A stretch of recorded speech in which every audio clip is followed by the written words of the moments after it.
में सबसे पहले चेकलिस्ट आती है on page SEO method, title tag, meta description, meta keywords, URL optimisation, heading tags, internal linking, external linking, anchor text optimisation, content optimisation, keyword density, plagiarism, grammar, image optimisation, ALT text, title और keyword cannibalism. ठीक है। Meta keyword में हम अपने description में अपना primary भी use करते हैं, सेकेंडरी भी यूज करते हैं, जो हमने अपने अलग से मेन कीवर्ड्स दो निकाल के रखे होते हैं। एक वाले को हम ज्यादा रैंकिंग देते हैं, जिस तरह के देखो अब मैंने कोर्स करवा रही हूँ ना एसईओ का, तो मैंने वहां पे लिखूंगी एसईओ कोर्स ट्रेनिंग। ठीक है, ये मेरा मेटा कीवर्ड है, प्राइमरी कीवर्ड। ठीक है, अब जो मेरा कहते हैं सेकेंडरी कीवर्ड है ना, वो मेरा है कोर्स ट्रेनिंग या एसईओ ट्रेनिंग। ठीक है, अब मैंने एक दफा यूज कर लिया एसईओ ट्रेनिंग कोर्स जो है, ठीक है, कीवर्ड यूज कर लिया, प्राइमरी कीवर्ड बना लिया। अब ट्रेनिंग कोर्स जो है यहाँ लिख लूंगी सर्च इंजन ऑप्टिमाइजेशन कोर्स, तो ये जरा लॉन्ग हो जाएगा डिस्क्रिप्शन के हिसाब से। ठीक है, मैं इसके लिए यूज करूंगी एसईओ ट्रेनिंग, क्या सिर्फ कीवर्ड यूज करूंगी। ठीक है, इसका मतलब मेरा प्राइमरी भी आ गया, मेरा सेकेंडरी भी आ गया, और ये दो मेन कीवर्ड्स को लेके मैं अपने मेटा डिस्क्रिप्शन में भी चलूंगी और अपने टाइटल में भी यूज करूंगी। किस तरह को, अब ये मुझे इसमें बताओ, इसमें कितने कीवर्ड्स यूज हुए इस वाले क्या कहते हैं डिस्क्रिप्शन में। In simple, it means a person who try to be people search for. यही एक सर्च इंजन ऑप्टिमाइजेशन ही यूज हुआ है बस, जो पूरा, और एक एसईओ, दो यूज हुए हैं। तुम्हें क्या लग रहा है इसमें से सेकेंडरी कौन सा। प्राइमरी तो एसईओ है, सिंपल जो लिखा हुआ है, और सर्च हम्म। इंजन ऑप्टिमाइजेशन प्राइमरी में ही लग रहा है। हम्म। वो सेकेंडरी में है, किस तरह है, क्योंकि ये देखो पूरा। वो ऑलरेडी अपना कीवर्ड रख चुकी है कि एसईओ जब भी कोई सर्च करेगा ना, तब भी मेरी यही वेबसाइट आए। ठीक है, और जब कोई सर्च इंजन ऑप्टिमाइजेशन मतलब करे ना, तो मतलब यहाँ पे पुट करे अपनी सर्च बार में, तब भी मेरी ये वेबसाइट शो हो। ठीक है, इसी हिसाब से कि उसने ये दोनों कीवर्ड लगाए, एक उसने प्राइमरी रखा है, एक उसने सेकेंडरी रखा है। प्राइमरी कीवर्ड कभी भी हम दो नहीं रख सकते। ठीक है, ठीक है। अब देखो यहाँ पे, अब ये चीज देखो, यहाँ पे उसने जब ये लगाई है डिस्क्रिप्शन,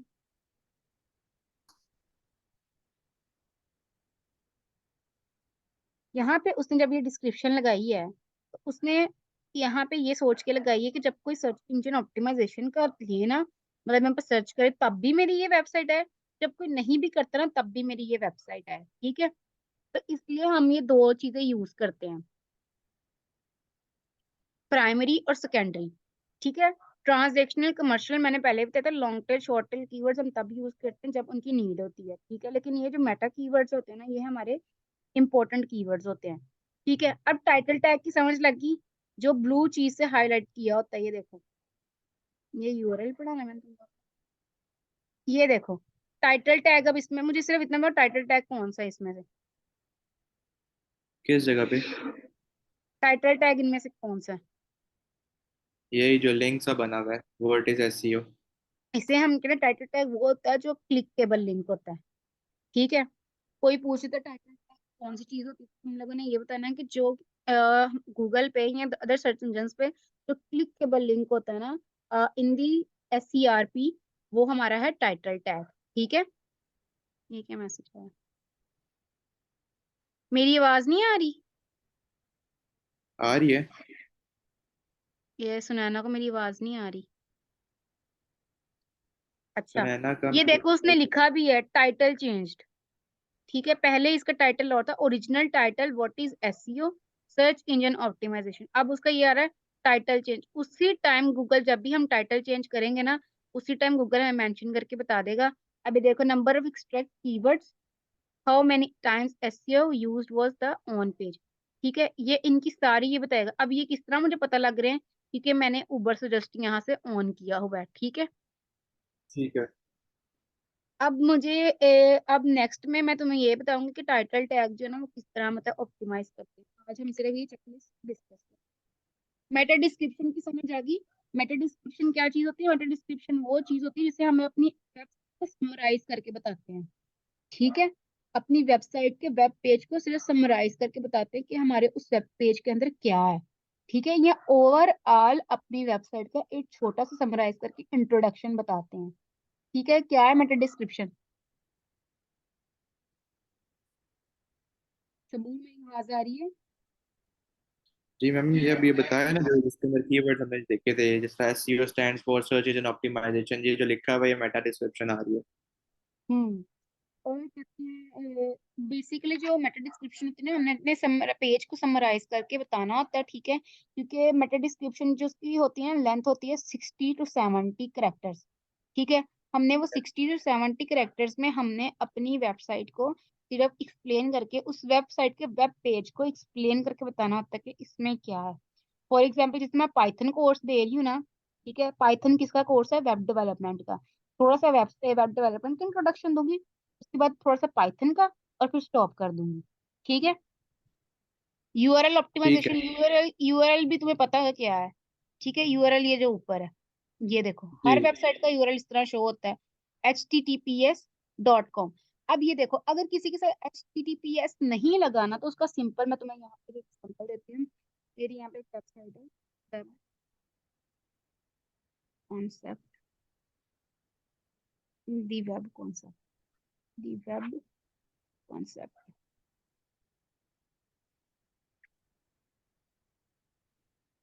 अब देखो, जब ये पहले थी ना ये वेबसाइट, इसके इसके ना सिर्फ इतना सा इसका यूआरएल था।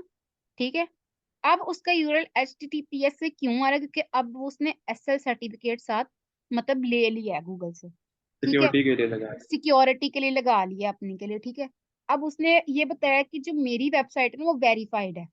ठीक है, मेरी वेबसाइट गूगल से वेरीफाइड, जब ये वेबसाइट पे मैंने काम किया था ना तब ये वेबसाइट पे ये नहीं था। ठीक है, तब मैंने इसकी सारी कुछ चेंजेस की थी, ये सारा मैंने चेंज किया था। ठीक है, ये वर्डप्रेस में क्या होता है, वेब डेवलपमेंट में वेब एप्लीकेशन सारी क्या होती है, सारी मैंने चेंजेस की हुई है इसमें। ठीक है, जब मुझे ये काम करने से पहले ये मिली थी ना तो इस पे सिर्फ इतना सा यूआरएल आता था बस, खुलती जरूर थी। अभी भी शायद एक और मेरी वेबसाइट होगी, और उस पे था ए एक्टिव लिमो। अब तो मैं दिखाती हूँ।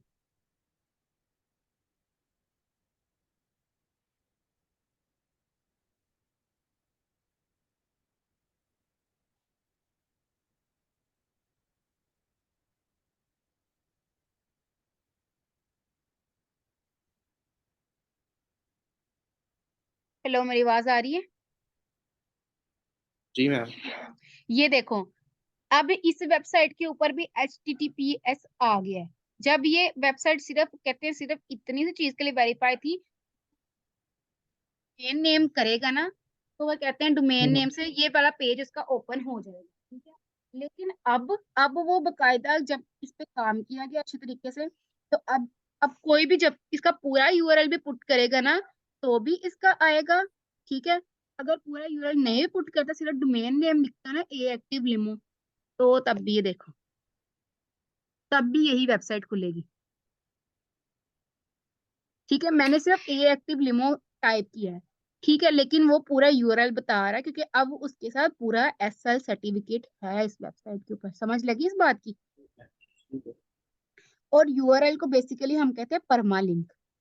वेबसाइट इन वर्डप्रेस जब हम यूआरएल पुट करने के लिए जाते हैं ना, तो हमें परमालिंक का ऑप्शन दिया होता है, वहां पे जाके हम अपना यूआरएल पुट करते हैं, देन उसे अपडेट करते हैं। ठीक है, फिर ठीक। आगे हम अगली क्लास में हम लोग पढ़ेंगे टाइटल टैग किस तरह ऑप्टिमाइज करते हैं, मेटा डिस्क्रिप्शन किस तरह लिखते हैं, कितने वर्ड्स का होना चाहिए, मेटा कीवर्ड्स क्या है, और यूआरएल ऑप्टिमाइजेशन। ठीक है, फिर उससे अगली क्लास में हम ये 4 टॉपिक कवर करेंगे। ठीक है, उससे पहले मैं तुम लोग को एंकर टेक्स्ट की एक ऑप्टिमाइजेशन की एक स्लाइड सेंड करूंगी, वो तुम लोगों ने पढ़ के आनी है, एंकर टैग की कितनी टाइप्स होती हैं, क्या चीज है सारी। ठीक है, फिर अगली 2 क्लासों में ना हम ये वाले कवर कर लेंगे, ये 2 टॉपिक, और फिर ये प्लेजरिज्म ग्रामर और ये रह जाएगा। ठीक है, ठीक है। नेक्स्ट वीक तक ऑन पेज एसईओ हम क्लियर कर लेंगे। फिर जिसको कोई डिफिकल्टी होगी इसमें या चीजें पुट करें, इसलिए मैं तुम्हें कह रही हूँ कि एक डमी वेबसाइट बना लो, ताकि तुमने कौन सा किसी को शो करवानी, अपने लिए शो रखो कि मुझे ये कंफर्म हो जाए कि मैं ये काम कर सकता हूँ। ठीक है, या कर सकती हूँ। सुनैना आप भी, सुनैना है क्लास में?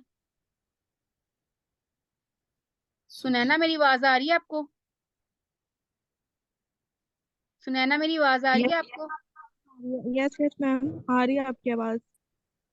अच्छा सुना है ना बच्चे, आपने क्या करना है, आपने ये करना है कि कहते हैं, आपने देखना है यूट्यूब से निकाल के how to create WordPress dummy website. वहां से आपने डमी वेबसाइट क्रिएट करनी है, ठीक है। डमी वेबसाइट क्रिएट करने के बाद हम फिर उस पे प्रैक्टिस किया करेंगे, ठीक है, हर चीज की। अगर आपको वेबसाइट क्रिएट करने में कोई डिफिकल्टी आती है ना वर्डप्रेस पे, तो वो भी बेशक मुझसे पूछ लेना। लेकिन मेरा ख्याल है कि बहुत ओ- इजी हमें मिल जाती है अगर हम GoDaddy के थ्रू भी बनाते हैं वेबसाइट, तो ठीक है। Okay ma'am.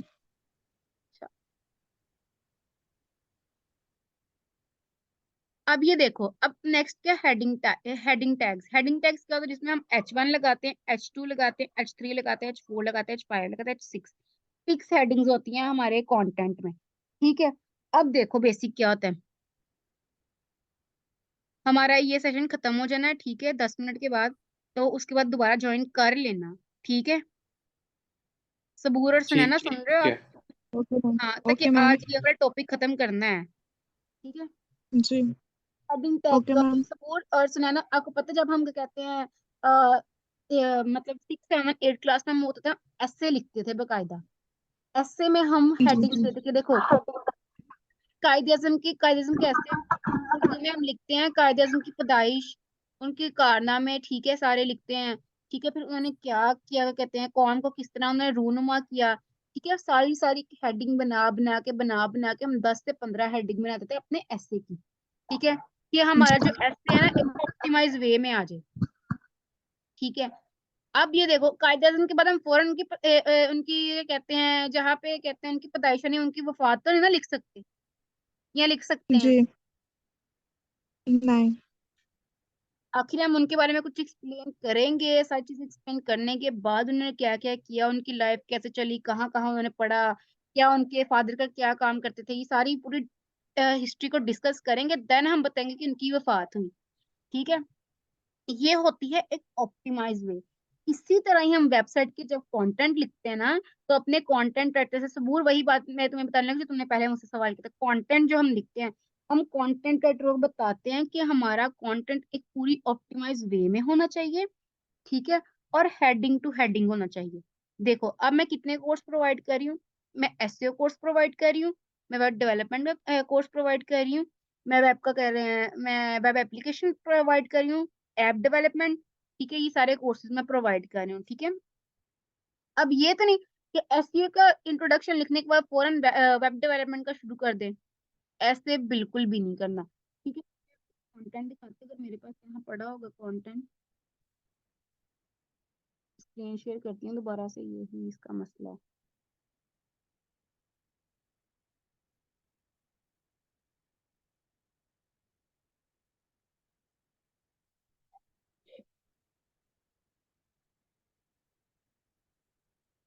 ये देखो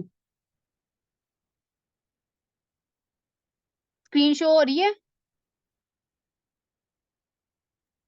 स्क्रीन शो हो मैम रही है। माइक्रो। जी जी हो रही है शो।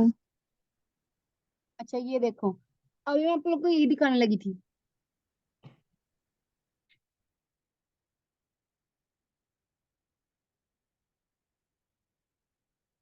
डॉक्यूमेंट से सीधा गूगल पे चलते हैं।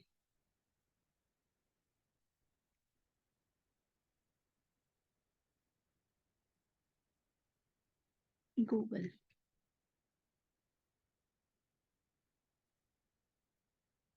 दी,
ये देखो, अब नजर आ रही है स्क्रीन?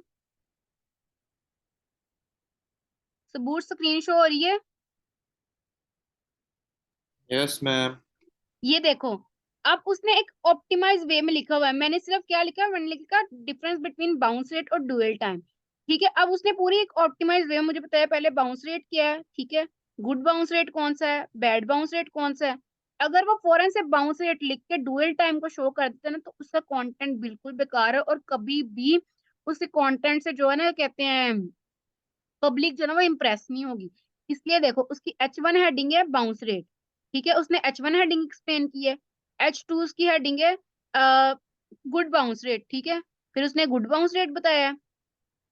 फिर थर्ड उसकी राइटिंग है, थर्ड उसकी हेडिंग है डुअल टाइम।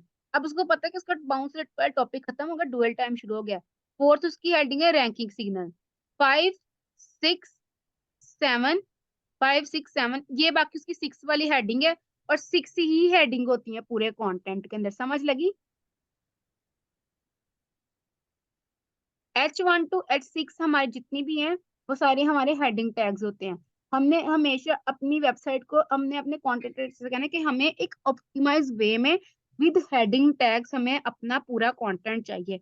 और तुम अगर क्वेश्चन करते कि जो एसईओ का बंदा, उसको कंटेंट राइटर से लिखवाना जरूर, अगर तो उसकी इंग्लिश अच्छी है ना, अच्छा एक्सप्लेन कर सकता है, अच्छी हर चीज लिख सकता है, तो वो खुद ही कंटेंट लिख लेता है, उसे कंटेंट राइटर को हायर करने की जरूरत नहीं पड़ती। ठीक है, मैंने अपनी ठीक है। वेबसाइट के लिए, मैंने अपनी एक वेबसाइट के लिए कंटेंट खुद ही लिखा था, डिजिटल मार्केटिंग के ऊपर। मैंने किसी कंटेंट राइटर से नहीं लिखवाया था। ठीक है, इसके लिए सिर्फ ये जरूरी है कि आपकी इंग्लिश अच्छी होनी चाहिए। आपको एक अगर टॉपिक दे दिया जाए ना, तो आपको उसको अपनी लैंग्वेज में कन्वर्ट करना आता है। ये नहीं कि अपनी लैंग्वेज में नहीं करना, मतलब कह सकते हैं कि अपनी वर्डिंग में उसको अच्छे से उस तरह ऑप्टिमाइज वे से आपको इंग्लिश में अपनी, लाइक कह सकते हैं अपने आइडियाज उस पर बताने हैं। ठीक है, आगे इंटरनल लिंकिंग और external linking. Internal linking external linking मैंने पहले भी डिस्कस किया था कि इंटरनल लिंकिंग वो होता है जो अपनी वेबसाइट पे किसी अपने ही वेबसाइट के पेज का लिंक लगाते हैं अपनी ही वेबसाइट के ऊपर। ठीक है, जिस तरह के कहते हैं, देखो अब ये मैं एक वेबसाइट निकालती हूँ, WS, ये इंडिया की वेबसाइट है जहाँ पे इंडियन बच्चे कोर्स करते हैं। ठीक है, इसमें वो डिफरेंट डिफरेंट कोर्सेज हैं। ठीक है, अब ये देखो, अब ये WS क्यूबिक वाले हैं ना, इन्होंने अपना हर एक पेज का लिंक ना अपनी वेबसाइट पे इंटरनल लिंकिंग की हुई है। अब ये देखो, अब मुझे जाना है, कहते हैं अगर मुझे यहाँ पे जाना है, क्या कहते हैं,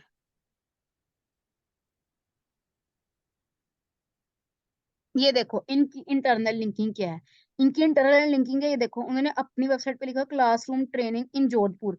ठीक है, जोधपुर इंडिया की एक सिटी है जिसपे वो कोर्स करवाते हैं। ठीक है, अब देखो मैं ये पेज क्लिक करूंगी ना, तो मैं सीधा जोधपुर वाले पेज पे पहुंच जाऊंगी। ये है इंटरनल लिंकिंग। ठीक है, अपनी ही वेबसाइट पे अपने ही किसी वेब पेज का लिंक पुट करना, उसे हम कहते हैं इंटरनल लिंकिंग। ठीक है, एक्सटर्नल लिंकिंग वो लिंकिंग होती है, नजर आ रहा है? नो मैम, जो आपने अभी बताया ये पेज का, उसका नहीं शो हुआ।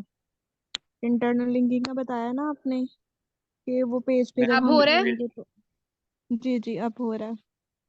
ये देखो, अब मैंने एक वेबसाइट निकाली, इंडिया की वेबसाइट है ये, जो इंडियन मतलब वहां पे ये कोर्सेज सारे प्रोवाइड करें, ये जोधपुर के अंदर है, राजस्थान के अंदर ये एक उन्होंने इंस्टीट्यूट खोला हुआ। ठीक है, अब देखो इंटरनल लिंकिंग क्या चीज है। अब देखो यहाँ पे बहुत सारे उन्होंने अपने सारे वेब पेजेस की इंटरनल लिंकिंग, कि किसी को यहाँ पे आगे कोई मसला ना पड़े, वो इजीली हमारे वेबसाइट के ऊपर ढूंढ सके कि कौन सा पेज किधर है। अब मैं यहाँ पे पाइथन पे क्लिक करती हूँ ना, पाइथन के लिंक पे मैं डायरेक्ट पाइथन के पेज पे पहुंच जाऊंगी। ये देखो, data course science, data science courses, मैं डायरेक्ट डाटा साइंस कोर्सेज के पहुंच जाऊंगी वहां पे। ठीक है, ये देखो, ये देखो, मुझे कोई भी मतलब डिफिकल्टी नहीं है इस चीज में, मैं फौरन से पहुंच गई। ये चीज होती है अपनी ही वेबसाइट पे अपने ही इंटरनल किसी लिंकिंग। वेब पेज का लिंक लगाना, इंटरनल लिंकिंग होता है। ठीक है, उसके बाद एक्सटर्नल लिंकिंग क्या, तो एक्सटर्नल लिंकिंग का मतलब होता है, अब ये है WS चैनल की जो वेबसाइट है ना, ठीक है, इसका लिंक मैंने लगाना है किसी और वेबसाइट पे। ठीक है, जब हम क्या करते हैं, जब हम बैक लिंकिंग करते हैं, तब हम एक्सटर्नल लिंकिंग कर रहे होते हैं। बैक लिंकिंग में ना देखो, हम बैक लिंकिंग, बैक लिंक्स, इधर हम लिखते हैं प्रोफाइल क्रिएशन करते हैं, हम वहां पे जाके अपनी यहाँ लिखते हैं प्रोफाइल क्रिएशन। बैकलिंक्स 2022, ठीक है। मतलब ना, मतलब ये जिस तरह हमारी सर्चेस मतलब हम देखते हैं ना, इसी तरह बैकलिंक्स की भी सर्चेस होती हैं। और यहाँ पे जब 23 आएगा तो हम यहाँ पे 23 लिखें, जो अच्छी वेबसाइट्स होंगी ना वो 23 में ऐड होंगी, जिनका DAP अच्छा होगा, ठीक है। अभी डू फॉलो और नो फॉलो के बारे में भी मैं आपको बताऊंगी। डू फॉलो और नो फॉलो क्या होता है। अभी देखो, ये चीजें नोट कर लेना, जो मैं बार बार कहती हूँ ना कि मैं ये बताऊंगी, चीजें नोट कर लेना अपने पास, ठीक है। ये देखो, अब सबूर ये देखो, मुझे वेबसाइट यहाँ पे मिलेगी। फॉर एग्जाम्पल एडवर्टाइजमेंट कर रहे हो ना, ठीक है, तुमने किसी भी वेब पेज की एड लगानी। अब वो कहते हैं कि मुझे ना अपनी ना वेबसाइट के लिए ना एडवर्टाइज तो करवानी, लेकिन मुझे बैक लिंकिंग